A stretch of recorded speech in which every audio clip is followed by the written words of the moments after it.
design contains the freedom to express creativity through shapes and materials without the stress of sales.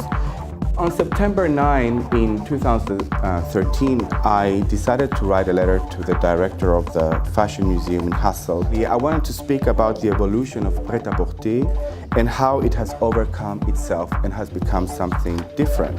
What I wanted to self-experience through prêt-à-porter was to see from up close how the body appeals when dressed by these garments, and the emotions that would be caused by gazing at them.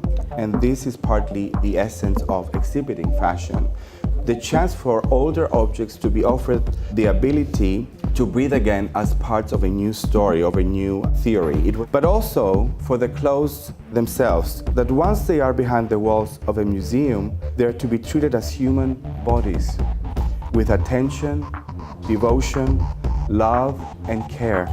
A conservator's job is almost like being a humanitarian.